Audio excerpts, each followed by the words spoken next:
Thanks, and thanks everyone for coming in.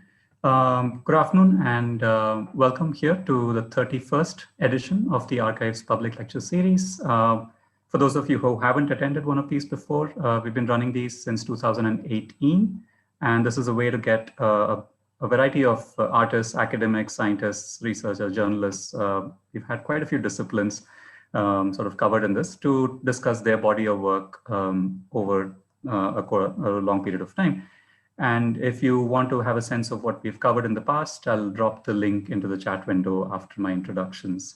The Archives at NCBS is a public center for the history of contemporary biology in India. So we encourage you to come and have a look at the website, and hope to also host you in person as soon as we are able to do so. Without further ado, I'm really thankful to Rochelle and Maya for agreeing to do this talk. We've been having a conversation about this for the last few months, and I'm quite excited about this talk in particular.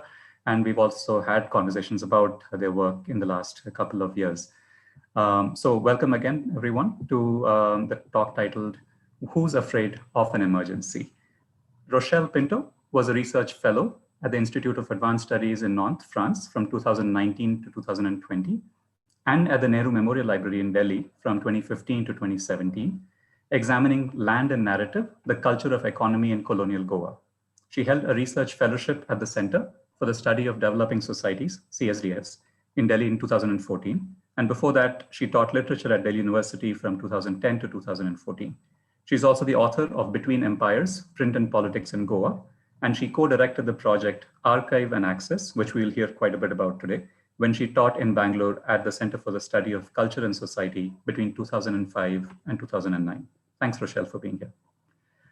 Maya Dodd is the Assistant Dean of Teaching, Learning and Engagement and an Associate Professor at Flame University in Pune. She completed her PhD from Stanford University and her subsequent postdoctoral fellowships at CLGS JNU and with the Committee for the South Asian Studies at Princeton University. She currently serves on the steering committee of Dharti, which is the Digital Humanities Alliance for Research, Teaching and Teaching Innovations, which is an initiative towards organizing and facilitating digital practices in arts and humanities scholarship in India. Her work is featured in Exploring Digital Humanities in India, Pedagogies, Practices, and Institutional Possibilities. This was published this year, I believe, by Routledge. And Media Culture in Transnational Asia, Convergences and Divergences by Rutgers University Press in 2020. The student DH Digital Humanities projects that she's guided can also be viewed online, and we can drop the link for that later as well. Thanks so much, Maya, and over to both of you now. Thanks so much. Thank you, Venkat. We're really excited to be here also. I feel like, there's so many conversations that have been had over the summer, especially with the Milli Archive Week. And this is a kind of continuation of that, excitement. So I'm just going to share my screen. Yeah. Okay. Starting with the title and the color, right? Yes, it's a screaming orange. And Venkat, it was a good inspiration for you to sort of let us think through what we're talking about, which is not just the Indian emergency, which would have been who's afraid of the emergency, but really of multiple sorts of challenges to what we can call official registers. And really, this talk really, I think, wants to expand that conversation beyond the idea of one historical event to really engaging the question of what are we doing today. So to sort of carry this forward, sorry, can I just make this full screen? Just a second. Yes, okay. All right. So the title, of this talk actually comes from an article in India Today magazine. And it was, it still is online if you'd like to look at it, where essentially, at the time when the emergency was declared, the style of this article really, and you can read this on the slide, says, the day it happened, no tanks rolled, no guns roared, there was not even an alert for defense forces. Basically, it was a very peaceful day. And in many ways, the reportage of this event varies depending on which account and whose account one is referring to. But for those who may not be familiar, in Indian history, the emergency refers to the political period between June 1975 and March 77, when Indira Gandhi, the then Prime Minister, claiming that internal disturbances in the country had made India ungovernable, used the provisions of the Constitution to suspend democratic rights. The emergency lasted for 19 months, during which time nearly 150,000 persons were legally detained under MISA, which was the Maintenance of Internal Security Act and Defense of India rules. The press was subjected to heavy censorship and crippled from commenting on the logic of what was going on. And essentially, by the end of the emergency, around 700,000 people were displaced in urban redevelopment schemes, and 7 million Indians were vasectomized. So clearly, in those 19 months, a lot happened. And one of the sort of big, launches of the emergency was this thing called the 20-point program. You can see the list of what all was considered priority for the state. And, things like only work, very sort of discipline-oriented messaging was sort of part of the propaganda of the emergency state. You can see stuff like discipline makes a nation great, stuff like that.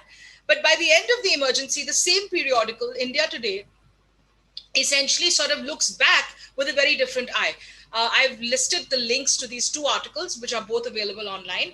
And essentially what it sort of talks about, the memory of the emergency is the sort of harsh rule of certain political personalities, right? So names like V.C. Shukla or Sanjay Gandhi get associated with the emergency. And we see, for instance, photographs of the demolitions and, urban resettlements as being the real hallmark of this time period. So the 19 months were, in a sense, marked by these very hectic sort of government measures. And despite the irregularities, right, of what was going on, the fact is this chapter is very, very faintly memorialized, right? It's a hazy chapter for most people in terms of India's history. And also it's remembered more for personality than it actually is for other sort of reasons. So 40 years later, it would seem as if, it's a negligible sort of milestone. And yet the memory of the emergency continues for reasons which we will talk about in this session, but really for the fact that news of it seems to keep appearing. So Rochelle, I'll have you sort of comment on why that is. And yeah, please take it. Oh, thanks, Maya. Right, so is that visible? Yeah. Is that visible now?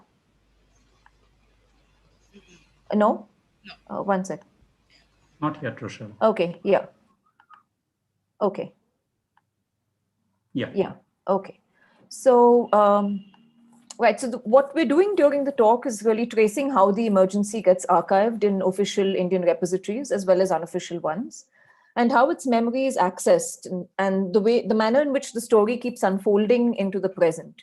So as Maya's introduction demonstrates, the reason why the emergency of 75 is a compelling point from which to talk about the archives is because it reminds us that the archives as an institution of government is linked both to the past and the present of the workings of the Indian state. So the archives became a repository of historical documents from the time of colonial rule and because of acts passed in the colonial period. But what secures the archive to the contemporary and makes it a guardian of contemporary documents is the Public Records Act, right? And I've actually excerpted a few sections of this act just so that we can see how very specifically the public is enabled and how their rights to current documents can be accessed. But it's also an act that actually traces a process from, say, a government ministry to the archive. So you have three entities that are talked about in this, right? So it's the Public Records Act of 93 that ensures public access to government documents and lays down a process for them to pass from a ministry to archive. Okay, so yeah, we go to the next one. Yeah, so this actually specifically states that the archives is the nodal agency for the implementation of the act. So it combines the question of heritage and democracy, right? So while it implements the act, it's also the sole repository of the documentary heritage of the country. And these are the tasks that the head of the archives is. So we can see that the head of the archives has a specifically political role. Public records are deposited there, custody, use and withdrawal, arrangement, preservation, exhibition, and providing authenticated copies or extracts from public records, obviously to any public that asks for it. And then, so it keeps referring to the sort of, record generating agency, which is a reference to any ministry or department of office of government, as well as any private agency. So any statutory body or corporation that is substantially controlled or financed by the central government.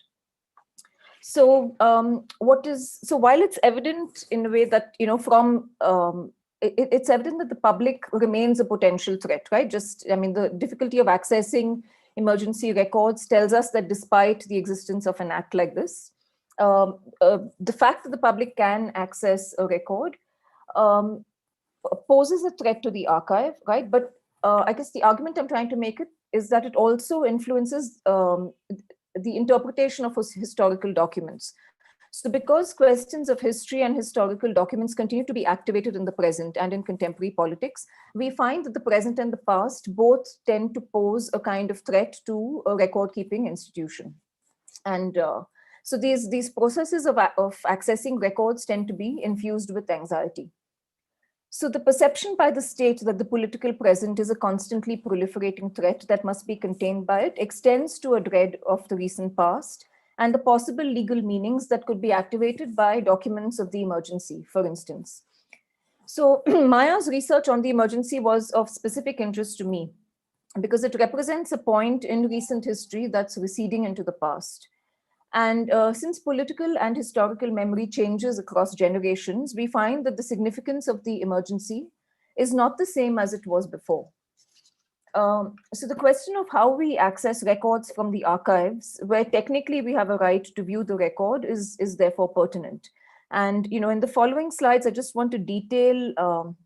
So this specifically states that public records that are more than 30 years old can be made available to any bona fide research scholar. And this is from the Public Records Act. So the Public Records Act was updated from 93 to 97, not substantially as it turned out. But this is where it actually puts in a provision for a records officer. So a records officer in any government ministry to pull a record back from the archives. So if a records officer deems it necessary to retain a record, this has to be recorded in writing and an intimation has to be given to the head of the archives. Right? And if these are actually pulled back from the archives, they should not be retained beyond 6 months. And the subsequent slide again states quite clearly that nothing can be destroyed, right? So no public record that's older than 25 years old can, or all of this, as we know, is the letter of the law, but it's good for us just to know that this is actually put down in writing. A list of all records that are to be destroyed have to be prepared, and these are meant to be retained permanently for future reference. And quite dramatically, I thought it states that records should be destroyed either by burning or shredding in the presence of a records officer. So that's as far as, I think the pertinent excerpts from the law goes.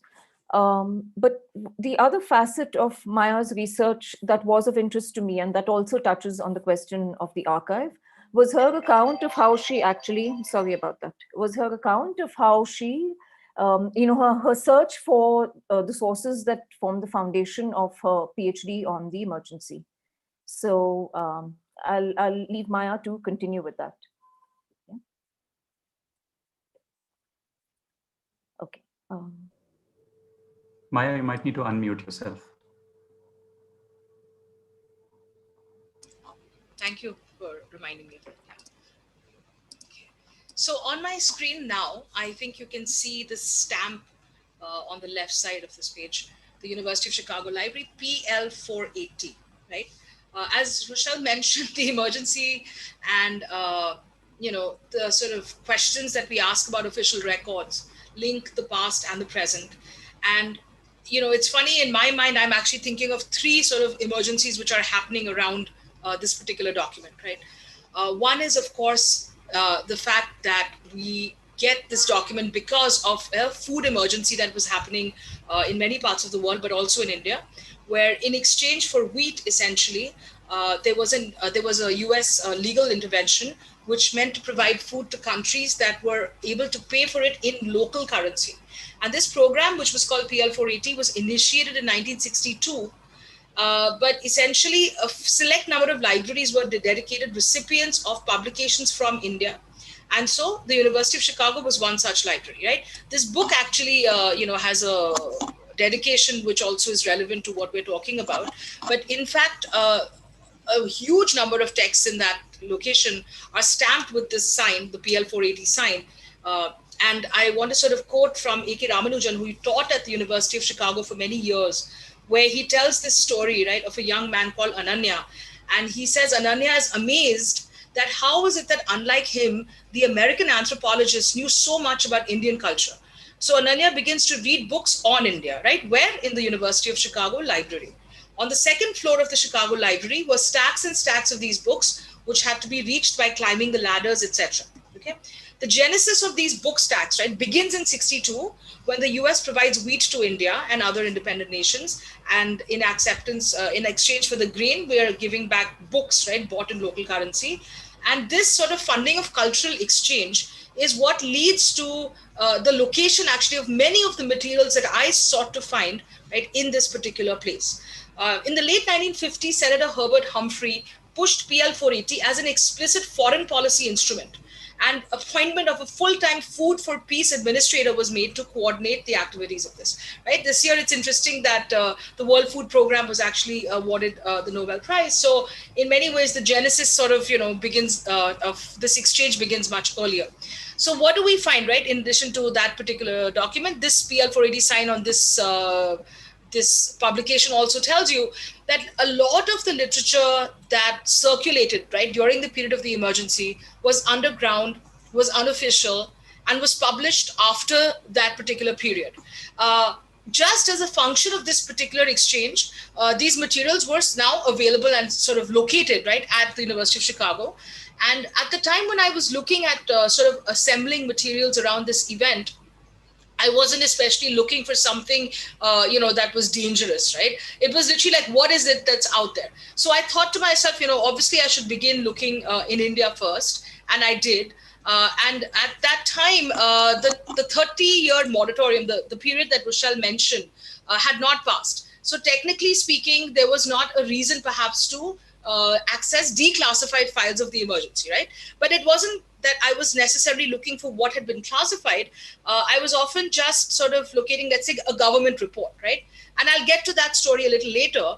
But what's interesting in terms of the history of what is reprinted and also how it comes to sort of be reprinted is in some sense the story of the subjects who were endangered at that time and by the experience. So even a figure like L.K. Advani, right, at that time when he was in prison, published everything anonymously. So this on the left now is an example of what was being published, by him. From prison, he had 5 pamphlets in addition to another prison diary. And obviously, this did not go bearing his name. So it says, a détenu. And similarly, the next example, which is a letter written in, under the name of Azad, was later revealed to be Nayantara Sehgal, right? Famously Mrs. Gandhi's first cousin. Now, the reason for anonymity is very, very obvious, right? But what's interesting is how these reprints, in a sense, get stamped with, mega approval. So in this case, when Advani is the deputy prime minister, right, in 2002, the anonymous materials get published as a prisoner's scrapbook.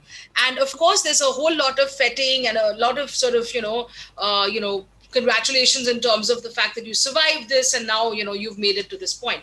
And in that reprint, you have a lot of government sort of documents, right? Like this letter, which says that, sorry, we cannot release you, you have to be in prison for longer. So clearly, these are the famous personalities, right, around this event. But in terms of the numbers of prison diaries that exist around this, it's kind of, it's significant to see that, and this is just sort of the ones in English, but I'm sure there are more that can be sort of, found in many other languages. These are the ones that made it in terms of translation. As you'll notice, the dates are sort of more 77, 78, right, post the emergency period. So the existence of these prison diaries, to me, for instance, should be something that, is located right in an Indian setting. But of course, it's not an easy thing to find often in this country. So I just sort of was lucky enough in some way that the University of Chicago offered me access to many, many of these collections, thanks to the PL 480 program.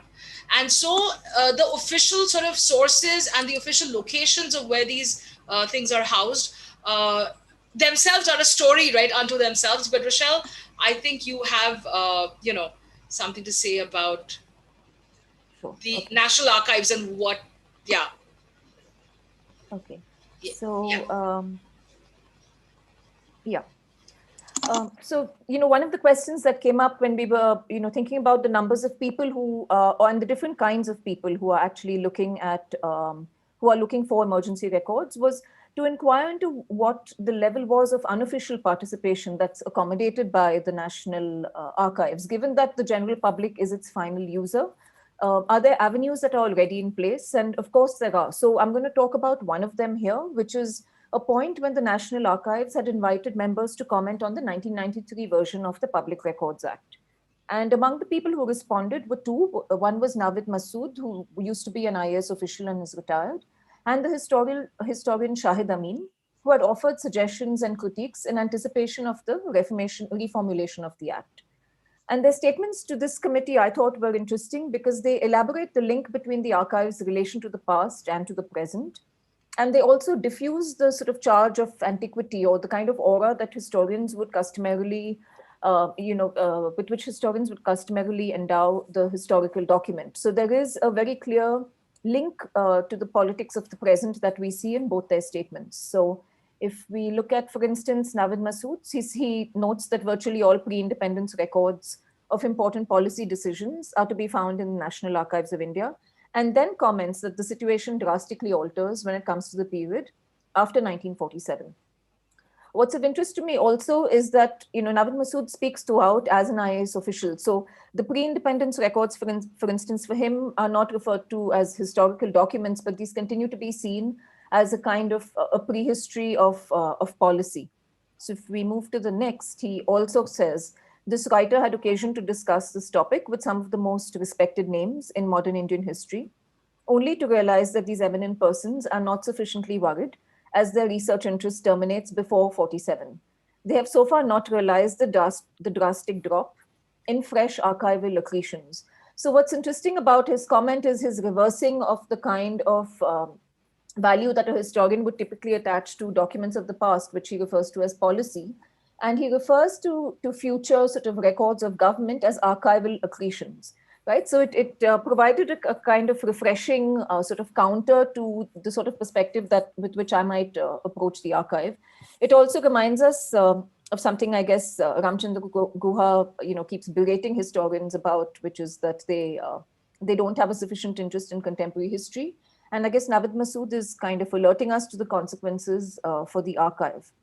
The next quote we have is from Shahid Amin, who says, it is well to remind ourselves of the irony that one of the primary purposes of the Colonial Indian Historical Records Commission, which seems to have gone into an advanced stage of dotage, was to prevent the natives from accessing the records kept at the Imperial Records Room.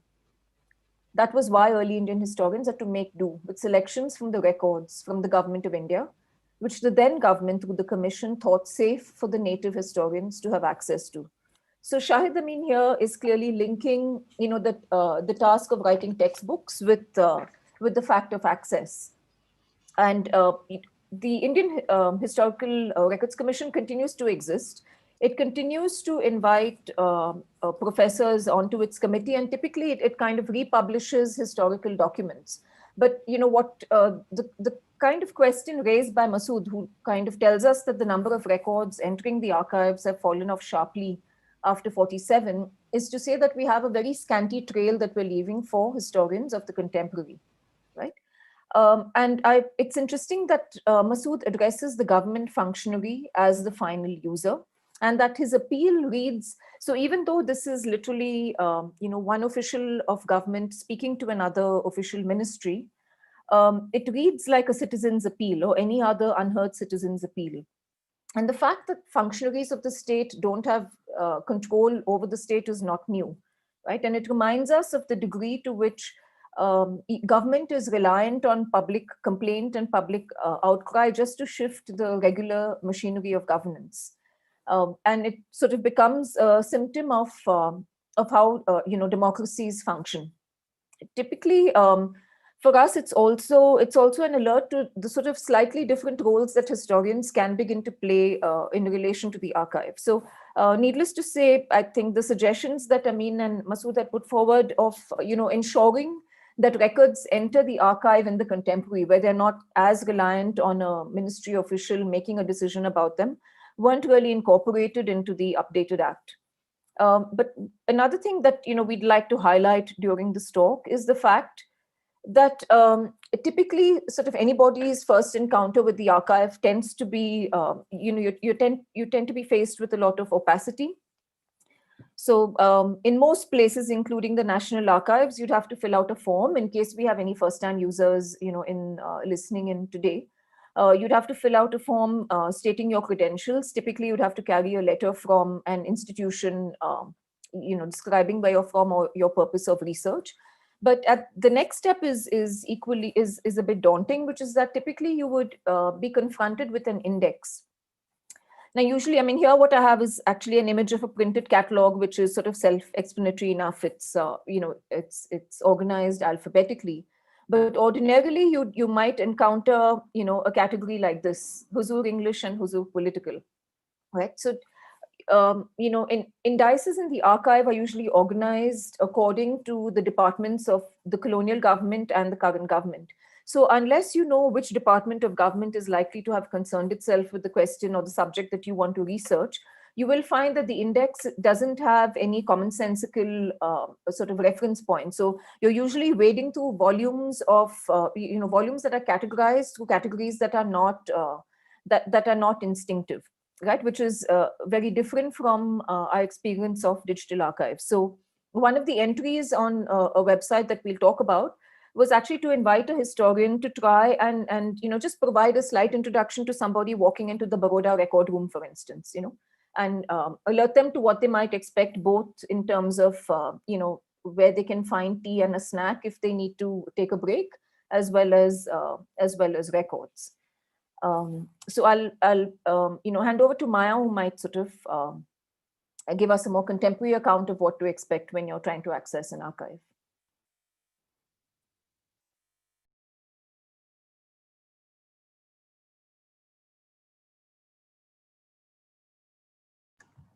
Maya, a reminder, unmute. Thank you, Rochelle. Yeah, I'll just go back to sharing. Yes. So continuing with that story, something dramatic happens in the past 10 years. And there are two things going on here. I think when we're talking about archival access, we're talking about people and we're also talking about systems, right? So for instance, that same parallel can be drawn between my search for Advani's prison diary versus my search for something like the Shah Commission Report, right? I will now go into a little detail about this mystery behind the Shah Commission Report. But really speaking, now today, if you were to locate that report, you could very well go to the National Archives site. They have this wonderful browser called Abhilekh Patal. You enter your search query and you will get that report or that document if it has been digitized, right?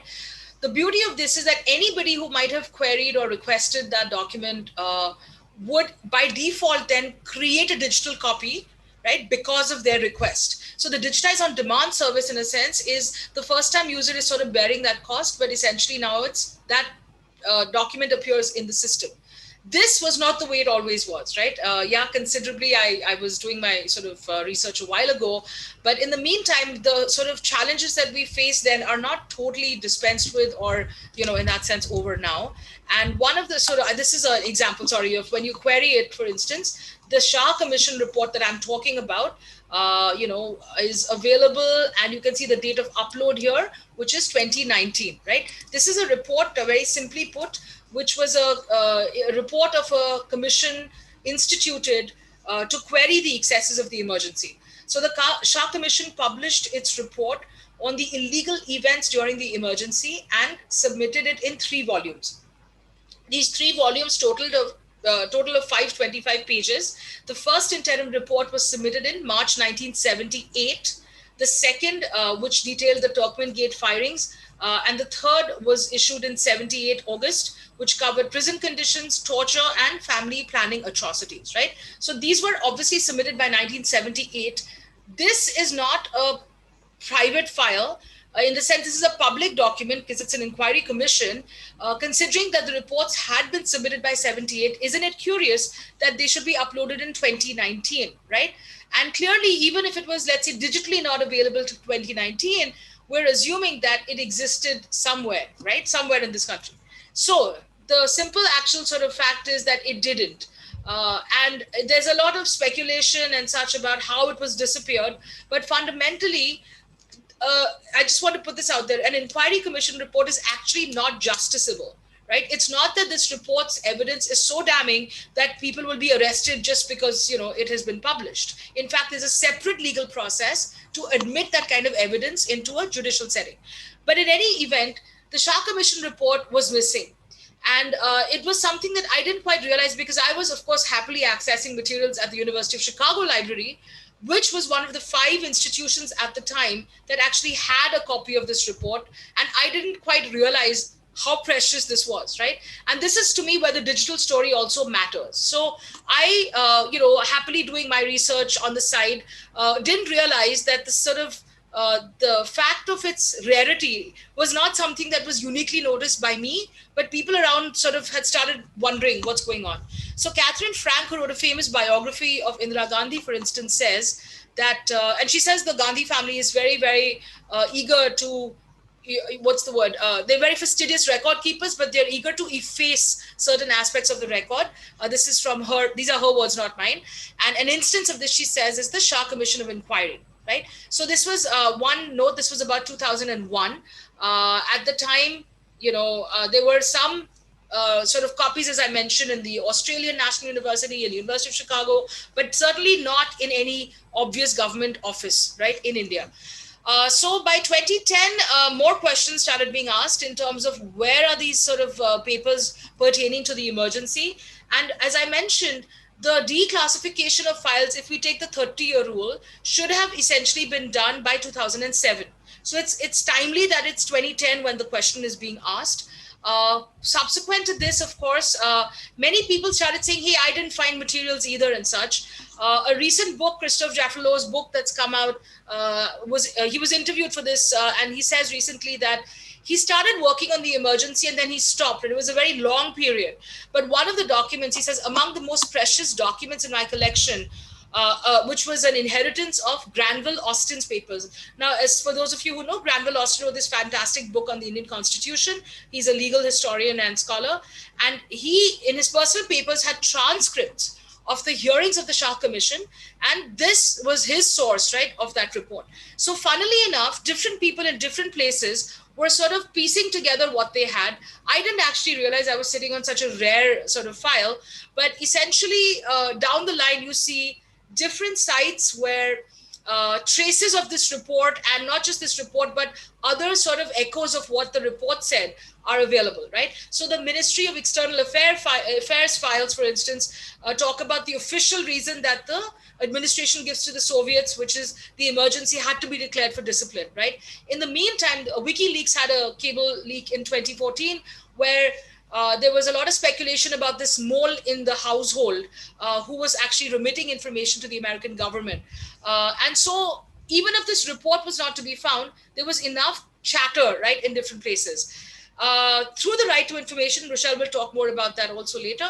But in sort of the journalistic community also, it's very common to query, whether it's in the American sense through freedom of information, or in the Indian sort of case through right to information, different sort of declassified documents. So by 2007, right, this is a cable that was declassified, okay. Yeah. And essentially this was about sort of, what was the emergency about? These are sort of diplomatic cables going back and forth. And by 2015, an Indian parliamentarian, Era Sizayan, who happened to have a copy of that report in his personal papers, gives it over for digitization. And then we get, and you can still find it at this website called countercurrents.org.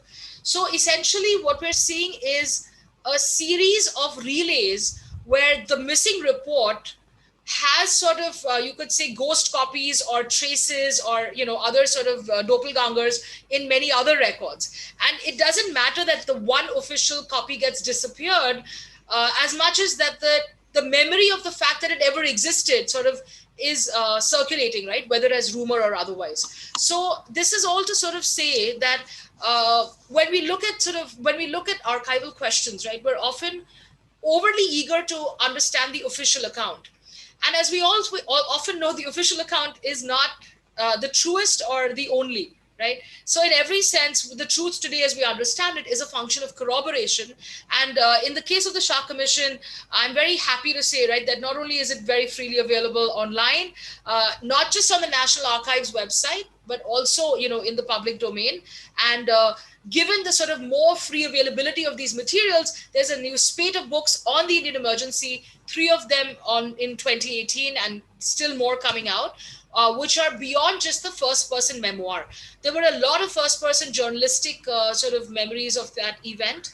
And there's an oral history project that was taken up also at the University of Göttingen, where they looked at the people in media specifically who were addressing these questions. But in terms of sort of piecing some sense together, because there was such a wide gap between the stated reasons of why the emergency had been declared and the sort of complexity of why would you then declare elections, and then the fact that Indira Gandhi makes a comeback by 1980, right? I think people even today find the sort of sequence of events so disorienting that in many sense that the return to different sources, right, to piece that story together is not only necessary but also desirable. So Rochelle, I'll let you take over from here now. Thank you.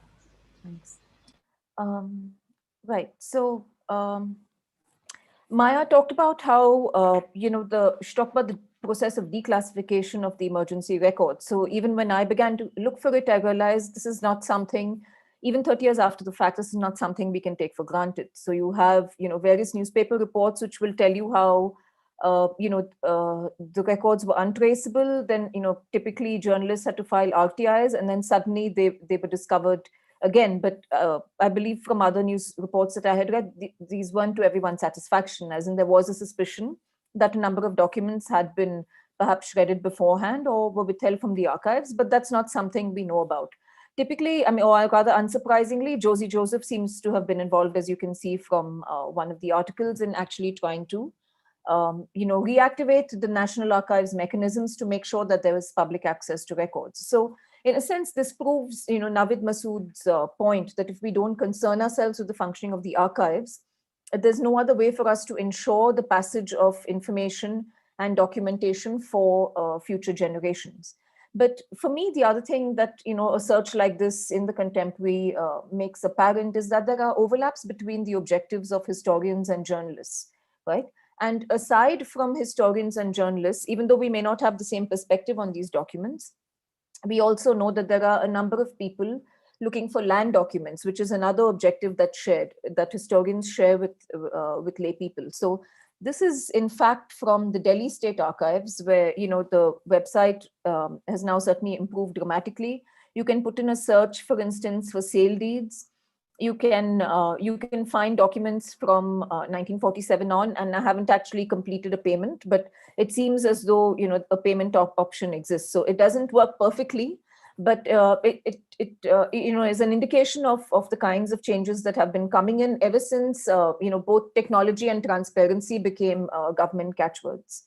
But the other thing that is significant to me about this is if just the process of approaching the Delhi State Archives and the National Archives is quite different, and the experience can be quite different. And it actually alerts us as historians to the fact that the significance of the document does not necessarily lie within the document itself.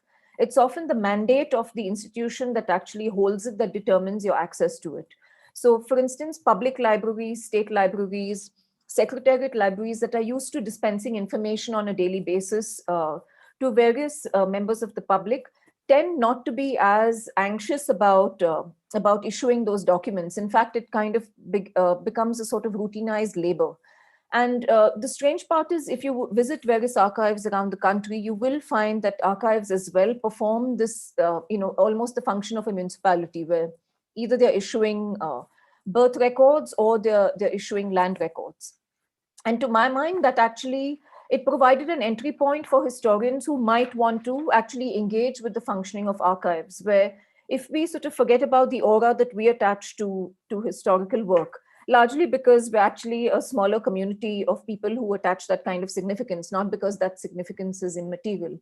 But if in fact we begin to engage with these entry points, what is the nature of the institution? So for instance, the Delhi State Archives may well hold a document identical to the kind that we'll find in the National Archives, but we might find it much easier to access in the Delhi State Archives. So at least we don't seem to be sort of, alerting people to the danger of our presence in the way that with the National Archives, there is a kind of tension when a research scholar approaches it. So this sort of, routinization or the kind of mundane work of the state is something that I think historians might actually find beneficial, right? And it takes me back to the emergency, right? So in 2003, if we'll pick up Emma Tarlow's Unsettling Memories, which is narratives of India's emergency, Tarlow actually mentions that she was unable to access much documentation. So when she began to write, she realized that a lot of information could not be collated. And, I'd like for that reason, and it was sort of to address this range of questions that my former colleague Aparna Balachandran and I actually began, set up this website, Archives and Access. And I encountered Maya's research at a point when, documents had not been declassified. There was very little information available on the emergency. And so we were able to upload a few of the documents, which, generated some interest among other people who were looking at it. And, this was done obviously with the help of a former student of mine, Spugna, who made the whole website a little reader friendly. So this is Snehalata Reddy's diary. Snehalata Reddy, was denied basic medication and basic rights in prison. And this is again, so the interest in these documents are, since 1975, just looking at the kinds of committees and the kinds of people who were involved in either producing these reports, in noting, in conducting sort of communication with the prison authorities. You can see that it's the Inspector General of Prisons here in Bangalore who was, replying to if we look at who signed the letter, we see a Reverend Abraham and P. Lankesh, who, is the father of Gauri Lankesh. And obviously with Snehalata Reddy acted in a film based on Anantamurthy's novel. So you can see that, a number of histories actually begin to unfold with this document.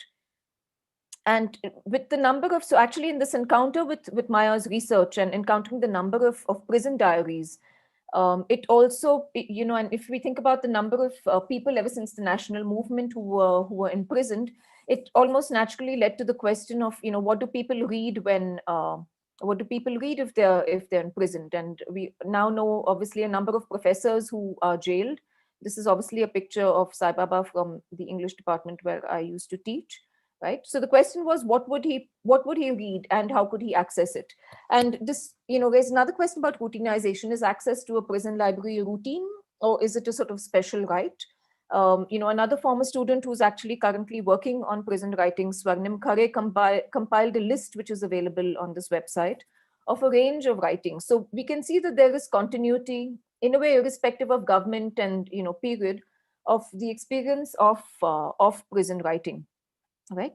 And the other, what is also of interest is once, aside from journalists, right, and aside from people accessing land records, once you begin to pose the question of access to libraries, suddenly you realize the different kinds of people who've been posing the same question. So I was lucky enough to encounter the Death Penalty Research Project at the National Law University, which kindly conducted this interview in the Raipur Central Jail about the kind of primary material that readers would ask for, right? And how the library would access its material, etc.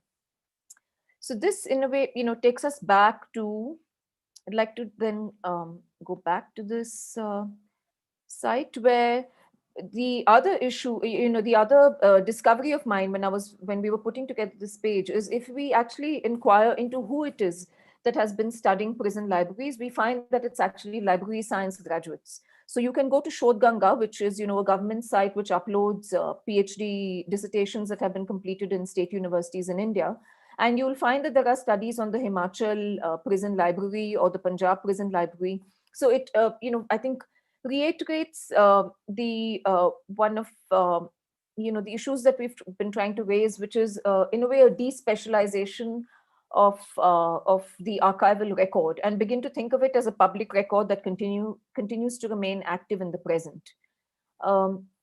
So, to kind of end this talk, I just wanted to introduce the website Archive and Access, which Aparna and I had set up, and it was designed by Sea Change. And in fact, the technical assistance for this sort of came from different organizations in Bangalore. But the idea really was to get historians to contribute posts that would just be a sort of an initiation into accessing a regular historical archive for a student, right? But it was also really to invite a range of writings about prisons, prison libraries, and the number of other issues that we cover on the website. But also as well, this was sort of a call to say perhaps it's possible, the surprising thing is that across this last decade when we formed this, we created the website and we were in conversation with people like Maya, we still don't have an association that is a sort of citizen front with the archives, with the National Archives. There's no constant back and forth where the interests of, say, library science people and journalists and historians are represented together. And it was in a way to, pose these different kinds of questions that Maya and I wanted to do this talk. And I think we'll end there. I have a sort of email ID where you could write in at publicarchivesindia@gmail.com, and there's also a Twitter handle where hopefully we'll be more active with these questions. So yeah, thank you. Thanks, Rochelle, and thanks, Maya. This was wonderful. Thank you so much. Should we, I see a couple of questions that have popped in, and of course, to the audience, if you have more questions, please do feel free to put them into the Q&A. I'm going to start with this one broad question, which I think is perhaps fairly pertinent, and it'll be nice if you guys are able to take a shot at this. This is by a person named R.A., and let me just see if I'm able to have this person. Could you go ahead and ask your question out loud if you're around? Hello. Yeah. Yeah, go ahead, please. Thank you. Hi, I'm a PhD scholar, and I realized that once I'm not a PhD scholar anymore, I may not have access to any archives that I'm interested in. So why is it that many of the government archives are accessible only to people who are associated with institutions? What if I'm a regular person who's just interested in knowing the past? Should I answer that? Yeah, okay. So actually, when we when Aparna and I had begun to visit sort of a lot of government archives, and we realized that it's not just scholars with credentials who visit. So we were told that fashion designers who are researching sort of old films, come in for to look for material. So the fact is, it's the archive has had to bend, and they'd like a letter, but you could sometimes write that letter. You can get somebody else. You could be interested in anything. It's in a way about representing yourself and your research interest. At the end of the day, I think it's also that they are handling extremely fragile documents, and often people are sort of not very aware about how they should handle that paper. But I think they're a little more open now to letting people walk in. You can also write your own letter, right? Like yeah. Tested. Yeah. Thank you. Yeah, I remember speaking to a couple of archivists in the National Archives at some point. I think they, in their defense, I think they were talking about this being some sort of a deterrent for people. I wasn't entirely convinced by that logic, but they probably get far more research questions than we do. Okay, I'm going to jump to Karan's question. Karan, I'm just going to try and see if we can have you ask a question out loud. Sure. Hi. Thanks for that great presentation. Karan, could you speak a little louder? We can't hear you very well. I'm sorry. Can you hear me now? Yeah. Okay. Super. Thanks. I had a question around indexing the kind of searches that are going on in archives. So, is there some sort of analysis on who is looking for what in the archives? And I posted a general sort of example there that, for instance, when the CAA was announced, did we see a spike in birth records being accessed or land records being accessed? And is there a way to know this? Maya, would you like to? Okay, one response. Yeah, go ahead. No, I was thinking about how one of the sort of express aims of the Archive and Access project was to basically have those catalogs be digitized, right? First of all, what is available, which itself is quite opaque if you're going beyond the national and the other, into more Mofussil sort of archival spaces. But I think, Karan, it's a really fantastic question for the reason that there are tools to actually analyze this, right, today. And it can work, it's double-edged, but there is definitely a whole lot of technique that can be applied if we have access to that data, right? I don't know if that is public. What are you asking, right? In the RTI frame, who's asking the question may not be a public fact, right? You're allowed to ask, but whether we have to publicize who asked is a whole different question. But if that were made public, yeah, there's a lot that's possible, definitely. Rochelle? Yeah, typically archives, do keep records of who's asking for material and which files have been requisitioned. But actually, I think Maya's, one of Maya's slides where she actually showed us that we could see when the Shah Commission report had been uploaded, and also sometimes you can see how many people have asked for it, right? But that's something incidental that we can see. Whether you can actually ask the archive to provide that information is another kind of question. I don't know if they would typically release that. In fact, yeah, if they find that a lot of people are looking at that, maybe they'll, might begin to think that it's something that needs to be kept confidential. So, but yeah, I mean, the simple answer to your question is yes, archives and libraries typically do keep a record. Until now, that record has not been public. I mean, maybe coupled to that, I mean, there are issues of individual privacy and data privacy that will play at some point. Yeah. Although you're right, I mean, it's actually quite fantastic to just see who's been referring to the same record, 30 years ago, 20 years ago, 10 years ago, new access it. I'm going to jump to a question from Mauna. I'm just going to see if I can have her speak. So I'll also have an additional question to what she asked. So, but could you just go ahead? I don't know if she's able to Yeah, thanks, Venkat. It was an interesting lecture to start off. And I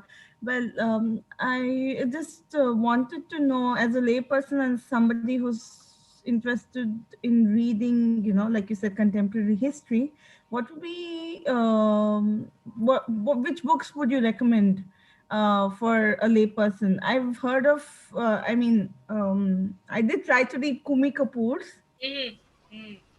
Which I don't know. For me, it was more, I didn't get into reading the book, although I tried hard, I think. Because it's more of a personal account, I felt. Right. Oh, you mean more of a non-fiction overview, actually.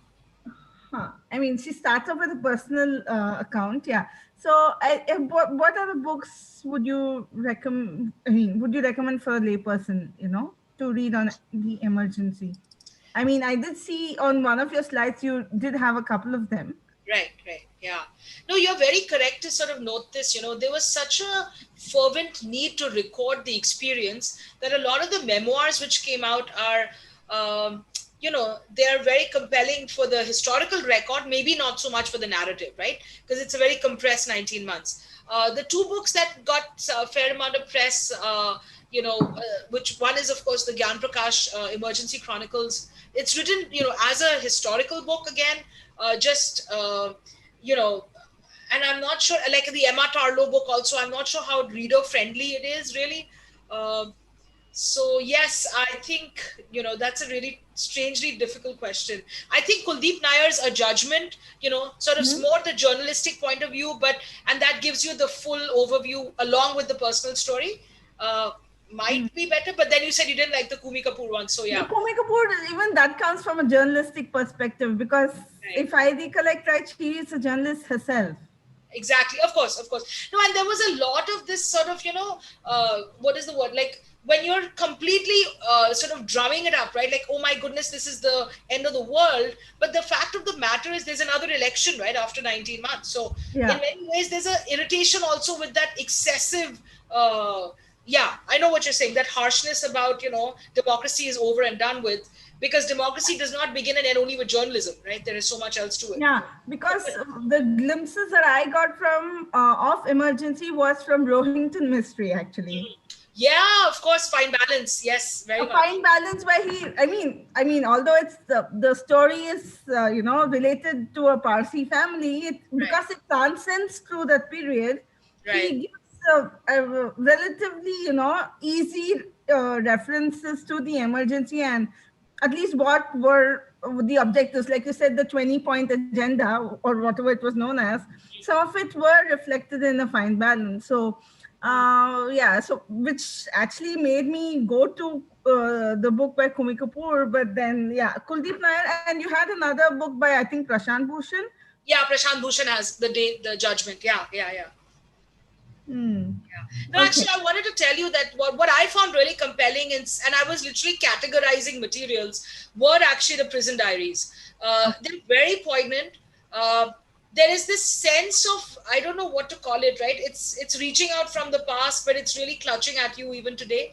And unfortunately, yes, they may not often be reprinted, but on the website that Rochelle mentions, right? If you can just take a look at a few of these samples, maybe, there's a reason to sort of source them again. So Yeah.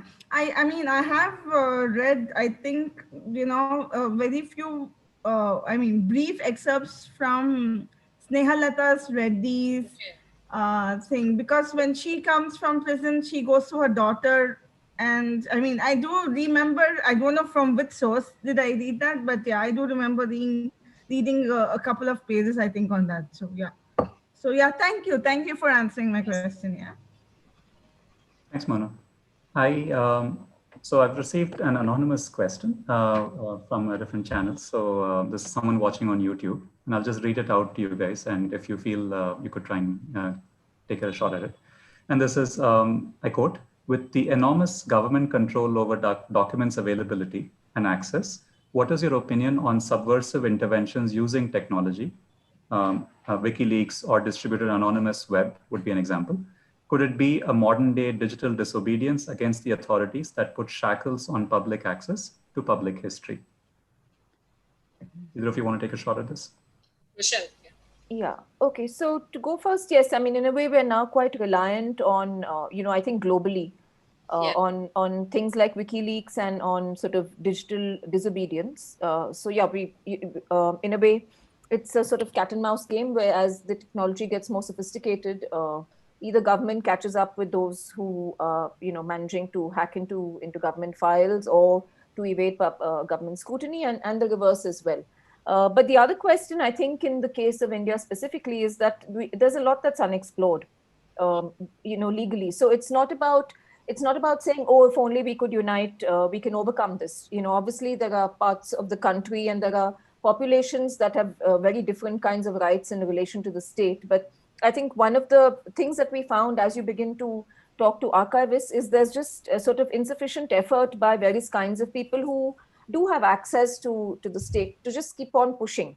The fact is, yeah, nobody is making it terribly easy for you, though ever since it became a government mandate to have a kind of digital front, there is some amount of information. In fact, there's a lot of information that's available in comparison to a decade ago. But yeah, there are both legal and, technically illegal avenues that remain to be explored. Yeah, absolutely. I think there are multiple registers at play, and this is the only way in which one can ever, attempt to get a sense of the bigger picture, right? We live in a post-truth world, in many ways. We require all the materials that we can put our hands on, right, to sort of assemble any notion of what might hold true. So whether it's in the classroom or otherwise, I think we require the support of, a whole lot of pirate ecologies, to take this forward. Thank you. Thanks so much. I actually had maybe a broader question before I jump into the Q&A questions that have come up, which was, you mentioned Shahid Amin and Masood making the case for material entering the archive much before the period that was sort of described at the time, but to say that things can enter before the 30-year period, if I'm not mistaken. Is that something that they spoke about? Or was there a general conversation around saying that, we should try and get material much before a stated time period? And I think as an archivist now, and I'm just generally curious to know, how does one go about thinking about the contemporary then, right? So when you think about contemporary records, and this is a conversation that's going on quite a bit for a variety of events. There are various attempts at making, say, a COVID archive in different centers and such. So there is an aspect of curation that comes into play when you set up an archive. There is time, there is deliberation, there is some reflection about what should enter an archive, whoever makes those decisions. And I'm wondering if some of that gets lost if you start taking everything from the moment that it's created. I'm just curious to know what your thoughts are on this.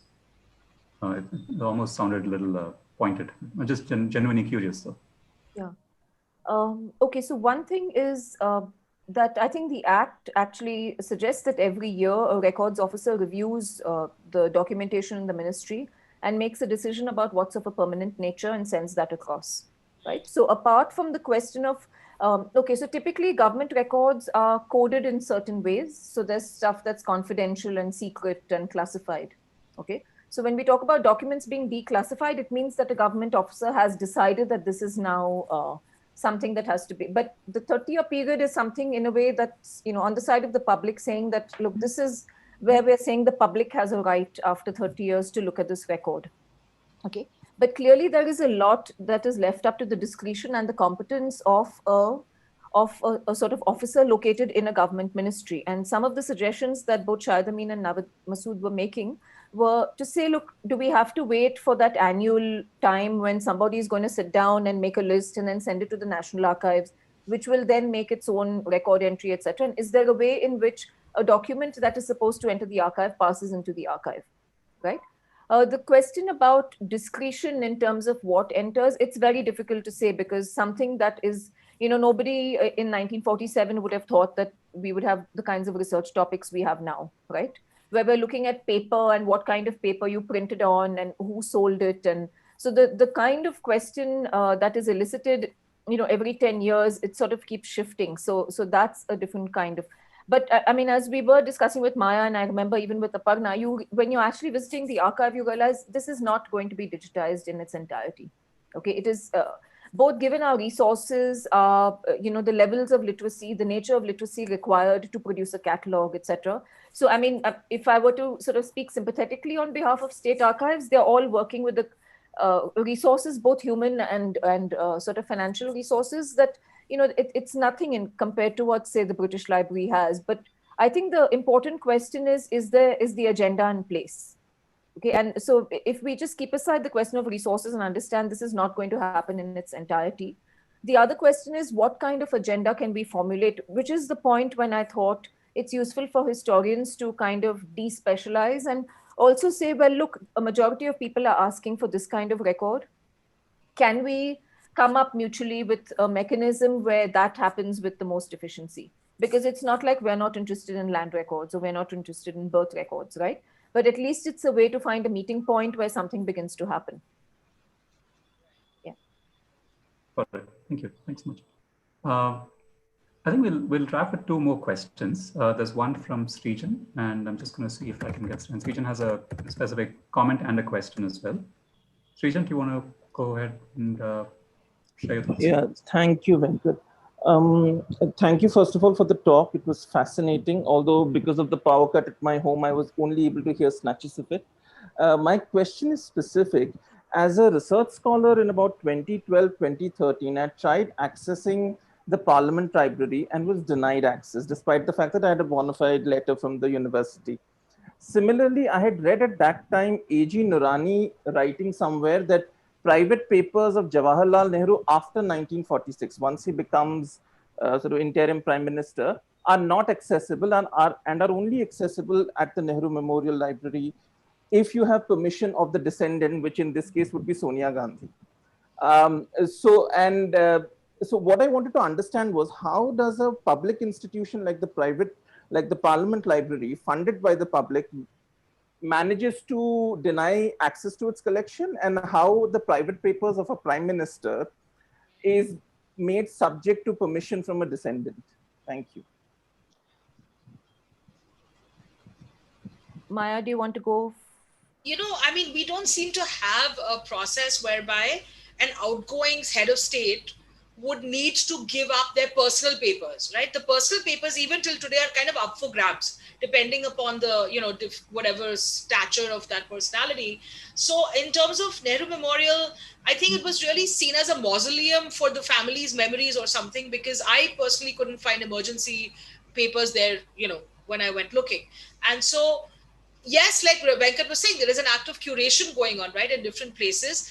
And there is, I think this is where Rochelle is talking about the agenda, right, which is what is that sort of pressure point or whatever that's going to say, this is a public, space. We haven't gotten there yet, but I hope, Srijan, that with the collective sort of efforts of many, the understanding that this belongs back to the public, whether through digital means or otherwise, will be the focus of conversation.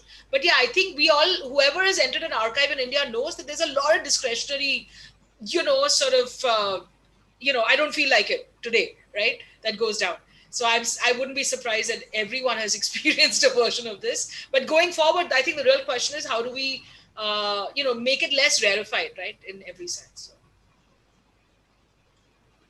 Rochelle? Yeah, I mean, with the Parliament Library, I think possibly you'd have to get a letter from an MP or something, but it is, I think, given that it is a Parliament Library, I suppose they're supposed to be wary about a public. The why research scholars, I mean, obviously it's not like research scholars are flooding the gates. So it's sometimes puzzling, why these things, why they sort of keep people out. It's not as though 800 people are going to follow if they let you in, but yeah, I'm not aware of the rules, but I do recall people saying that you'd need a letter of introduction from somebody, who perhaps has a sort of government position or something. Right. And the buildings that these archives are housed in are themselves just deeply intimidating, right? Walking through n number of security gates and having to produce the right piece of paper and answering 100 questions. I mean, the whole experience is meant to intimidate in the sense of this is not a welcoming space for, come by and have your question answered, right, at all. So I think I understand Srijan's sort of puzzlement as, why. So, yeah. Thanks, Srijan, and thanks, Maya and Rochelle. There's a question from Rennie Thomas, but before we go into that, I was just reminded of the fact that I guess in the United States, they do have presidential libraries, which sort of capture this, and there's already a lot of conversation about what Donald Trump presidential library would be structured like, and there are some conversations around that. But anyway, Rennie, could you go ahead and ask your question? You should be able to unmute yourself if you're around. If not, I could ask. Okay, yeah, go ahead. Hi, Rochelle, Maya, can you hear me? Hi, yes, I can.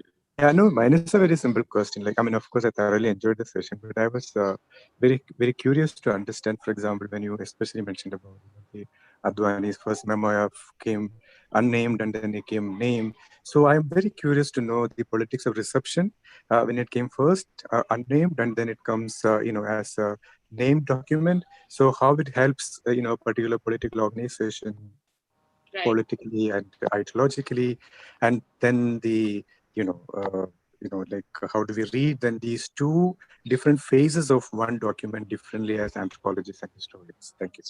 Yeah. Oh, great question, Remy. Thank you. I wanted to say that I understood the fact that when I'm referencing a prisoner like Advani versus Haridwari Lal, right, that there is a different valence, right, to that to the memory of their imprisonment and all of that. Now, in the case of Advani, clearly there's a heroism that gets imbued onto anybody who served time during the emergency in prison. It's almost like the battleground, right, for the next sort of, it's like the second Swaraj, sort of movement where people are cutting their teeth during the emergency to claim their stripes and move forward. So, of course, the Advani reprint, which happens exactly when he is Deputy Prime Minister, is a whole almost hagiographic kind of exercise where the tone and all the sort of accompanying, memorabilia is very much about, hooray, this is our conquering hero kind of thing, right? So clearly the reprint has everything to do with that.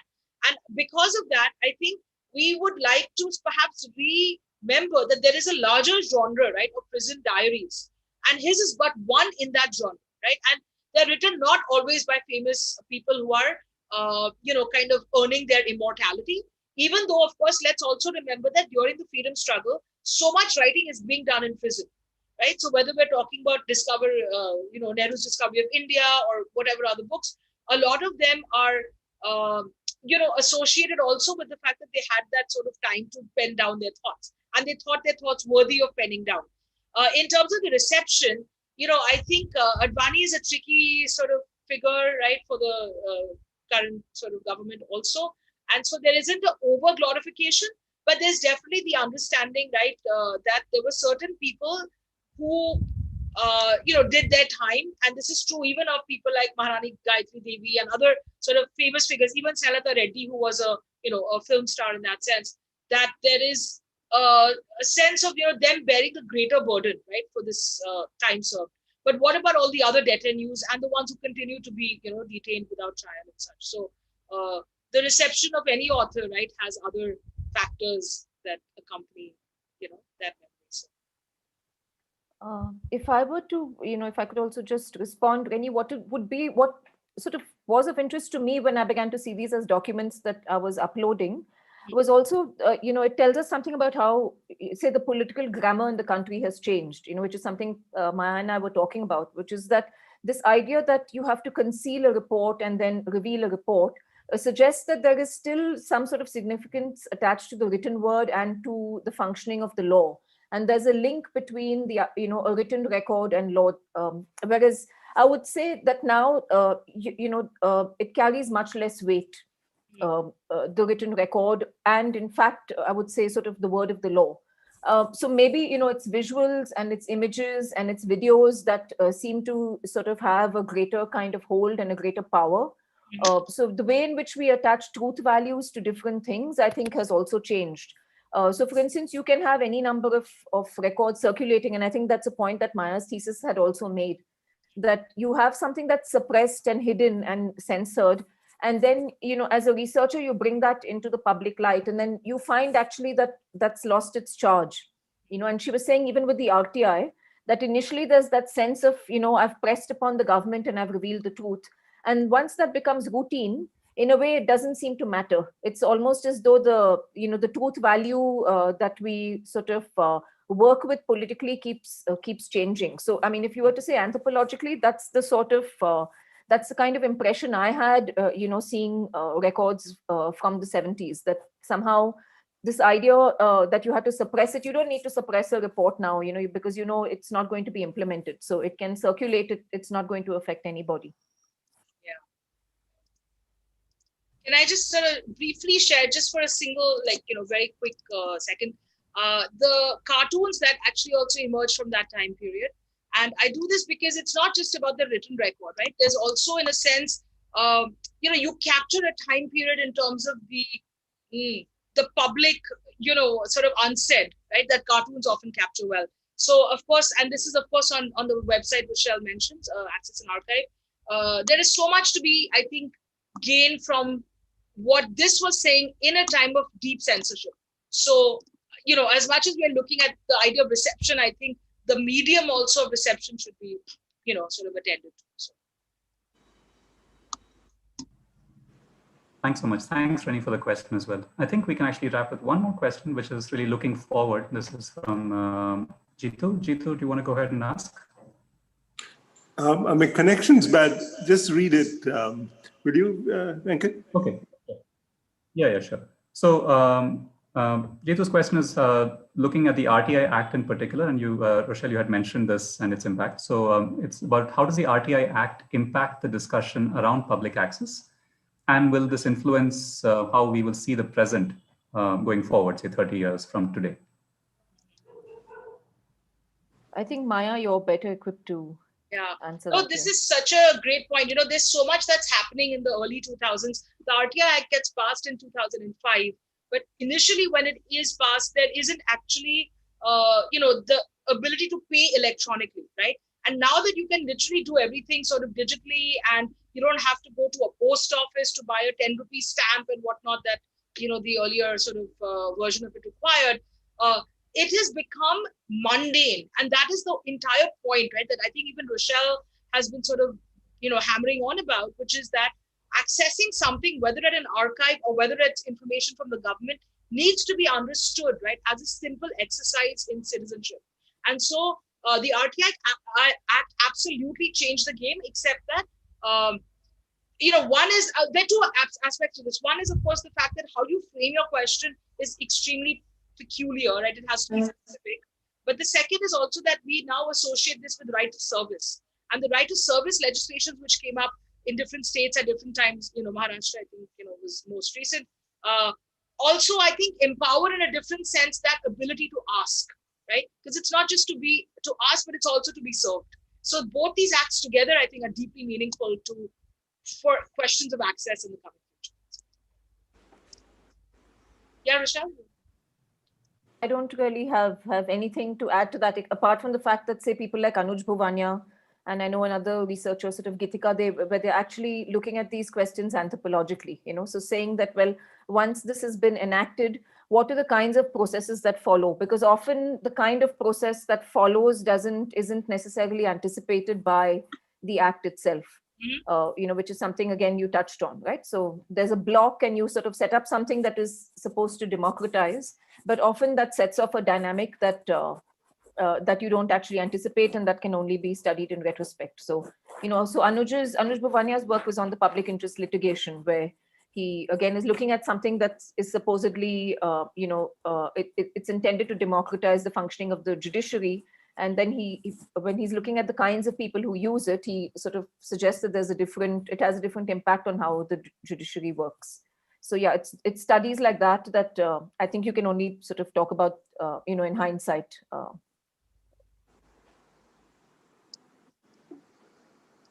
Thank you. We could probably go on. I mean, I have a whole bunch of other questions to keep pinging you guys, but we should probably just do that offline as well. But on behalf of the campus, Rochelle and Maya, thank you so much for giving this talk. This was wonderful. And on behalf of the campus again, I also like to thank all the audience members, both here and on YouTube, for hanging around and sticking around on a Diwali weekend as well.